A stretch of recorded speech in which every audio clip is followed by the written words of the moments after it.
LEGO is famously all about one thing: putting bricks together. Well, as it turns out, things are a little bit more complicated than that, because some sets actually require you to remove pieces. As one example of what I'm talking about, just take a look at this step. You can clearly see that this step calls for the removal of two small orange sub-assemblies. But what were they doing here in the first place? And why do we need to remove them now? To answer that, we need to go back quite a ways to step number 48, where these two orange supports were built. You see, this instruction step is from the Concorde set released in 2023. These orange supports are attached to the newly formed wings. But you may ask, well, why is that necessary? Well, it's a bit hard to tell from the images in the instructions here, but LEGO actually wants you to build this section of the wings standing vertically. Although this might seem like an unnecessary complication at first, these wings are absolutely gigantic, and trying to hold this setup horizontally before it's finished will almost certainly lead to bricks crashing to the floor. As you can see, the next few bags slowly build these wings up section by section until you've got a massive white triangle. This entire process takes up all of bags 5 and 6, and at the beginning of bag 7, we're told to take the supports off, for now. Fast forward to step 143, and you'll need to flip the whole thing back onto its side, reattach the orange supports, and start building vertically once again. Over the next 10 pages, you'll build and attach several small sections, before once again removing the orange supports. These supports never get reused, and don't appear in the final build at all, meaning they're effectively extra pieces after you're done with the build. Some LEGO sets actually do find a way to reuse these parts in clever ways, but I'll come back to that concept in a bit, because I first want to show you how a similar version of the same idea can be found in the shuttle carrier aircraft set released in May of this year. Hidden among the build's 2,400 pieces are a handful of small orange bricks that don't seem like they would fit in with the rest of the set. Through the first few bags of the build, you'll slowly add these bricks in a few different places, such as here on step 59, and here at step 123. These are left in place while you turn a build section vertically and build upwards, just like the Concorde. After a while, you'll hit steps 202 and 205, where you'll need to remove all of these supports and put the two larger subsections together. As with the Concorde, these orange bricks don't make their way into the final build, and can be safely chucked into your loose brick bin once removed. For the most part, these sets that don't reuse these bricks only scrap a handful of pieces. However, there is one ship that goes a little overboard.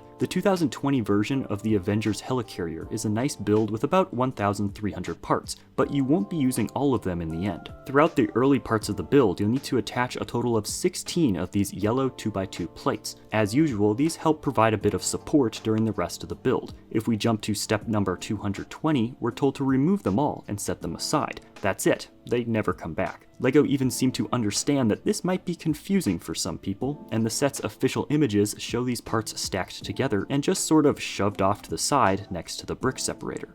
Now, while these are all fairly recent sets, the idea of removing bricks goes back quite a ways, as you can see in this set, the Cargo Copter from 2008. On page 41 of the instructions booklet, you'll need to add these 3 yellow bricks to help support the chopper. Well, these don't stick around for too long, and just a few pages later, you'll need to remove them and later reuse them as the helicopter's cargo, which works really well. Now, it's not just aircraft that require support. It seems that LEGO boats also need a little extra help. If you know anything about boats, you know that they typically have rounded bottoms, which means that they don't stand upright on land very well. In a similar manner, keeping something like the Endurance upright while building could have proven to be a real chore if it weren't for the clever designers at LEGO. This is a truly stunning set with over 3,000 pieces, and the build has been described as the perfect blend of fun and challenging. One of the very first things you'll do in this build is put together this small sub-assembly, which will hold up the rear of the ship for almost the entire build process. If we skip all the way ahead to step number 677, we see the nearly completed ship, and we're told to remove this early stand and slide the final display stand backwards a bit to even out the load. Once again, these extra bricks don't make their way into the final build, but that's not the only trick hiding in this set's instructions. In bag 28, on steps 648 and 649, you'll need to remove these 2 small sections, which were previously built quite a while back.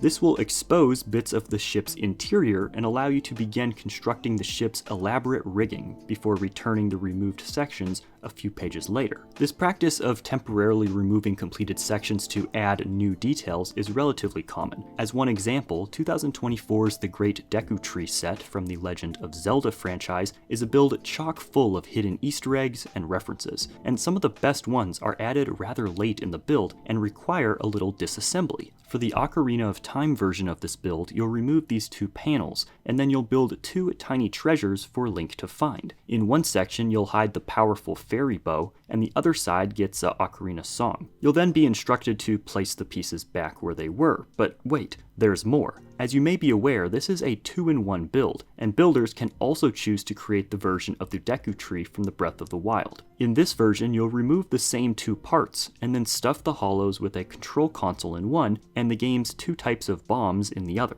Another video game set with some disassembly required is the Pac-Man arcade from 2023. The first two bags of this build are spent putting together the rotating display that sits on top of the finished build. On step 46, you'll need to construct this very small assembly and attach it to the base of the display. This might seem odd, since the base itself is already fully connected and doesn't require any extra support. So what gives? Well, on steps 47 through 49, you'll need to turn the base on its side and add in several gears that allow Pac-Man and the ghosts to spin around. These are only held steady by a single Technic rod attached to the top of the base before the whole thing is sealed up. Once the bottom has been attached, the gears are now firmly held in place and the support can be safely removed. Unlike most of the other sets mentioned in this video so far, these parts do actually come back over the next few bags, so be sure to keep them on the side in a safe place. Nonetheless, this is hardly the only set to repurpose parts. In fact, in most sets where you remove bricks, LEGO tries to make them useful later on in the build. One of the most popular examples of this trick can be found in the super fun Ford Mustang from the Creator Expert line. About a quarter of the way through the build, you'll need to add these two supports made from some 2x2 round bricks and plates. These will keep the car flat while you build the rest of it, and give the whole thing a really cool look, as if it's actually up on blocks in a shop. These supports stay on for almost the entire build, until step 313, where you're instructed to remove them. Now, this is technically the end of the build, but this is a highly customizable set, and the next 20 pages of the instructions are dedicated to ways that you can modify your wheels to create your own ultimate dream machine. One of the coolest steps is this one, where you'll take those two white supports, stack them on top of each other, add a couple extra bricks and a sticker, and voila! A nitrous tank for you to stash in your trunk for those moments when you need extra speed. The Land Rover Classic Defender 90 almost does the exact same thing when it asks you to remove two red 2x2 round bricks, which were added much earlier. The very next step has builders combining these removed bricks with a few other parts to make a fire extinguisher. Additionally, the DeLorean from 2022 pulls a somewhat similar trick at the end of its construction, though for a slightly different reason.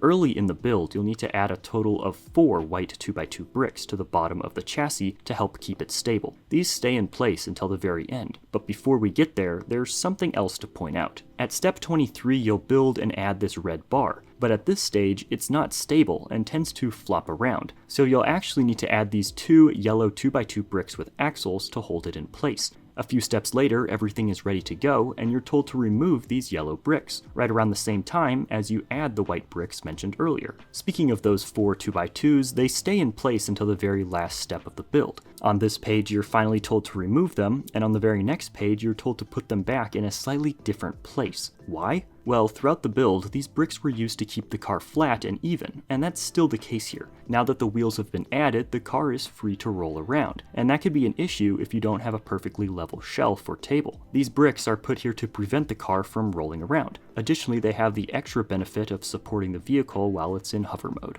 Now, another iconic movie car with some brick repurposing is the 2014 version of the Ghostbusters Ecto-1. Early on, you'll add a few round yellow 2x2s before removing them at step 543 and using them instead to build these tanks for the top of the car. However, of all of the sets that I looked at while researching and writing this script for this video, there's one that takes disassembly perhaps a step too far.